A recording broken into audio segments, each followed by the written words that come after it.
At least 8 female campaigners are being held in Saudi prisons, where human rights groups say they are facing beatings, electric shocks, sexual assaults and threats of rape by government jailers.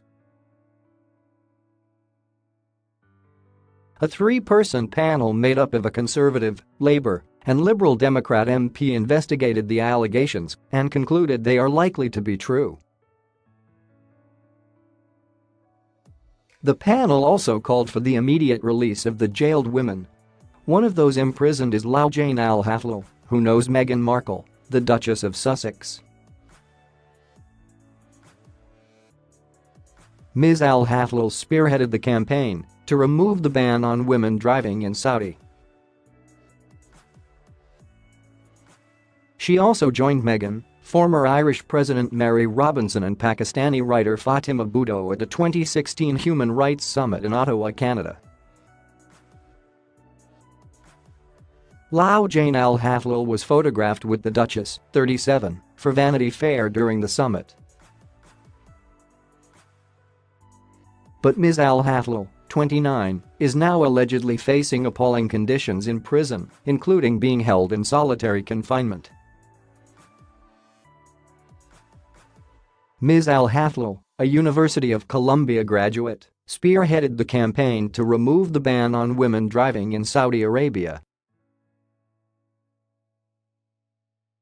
She had been arrested on numerous occasions for defying the ban, with this most recent arrest occurring just before the first female drivers got their license.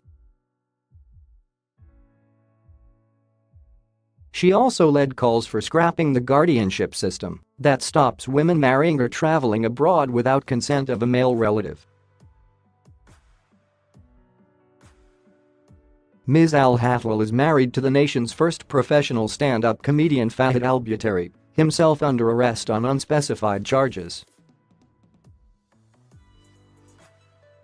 Ms. Al-Hathloul's brother Walid says she has been electrocuted and whipped in a basement since her arrest in May.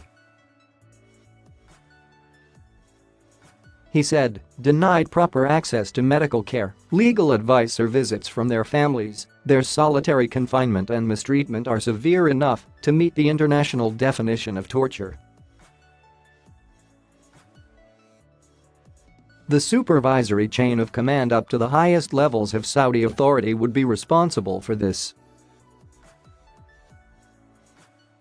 He added at least one torture session was overseen by Saud al-Qahtani, sacked by Crown Prince Mohammed bin Salman after claims he ordered the murder of journalist Jamal Khashoggi in October. The panel of MPs have called for an international torture investigation to be launched. The panel of MPs wrote, the detainees' treatment constitutes cruel, inhuman and degrading treatment and could meet the threshold for torture under both Saudi Arabian and international law. They warned the responsibility could ultimately fall on the shoulders of the Crown Prince if he ordered it or allowed it to continue. Saudi authorities have denied the women are being tortured.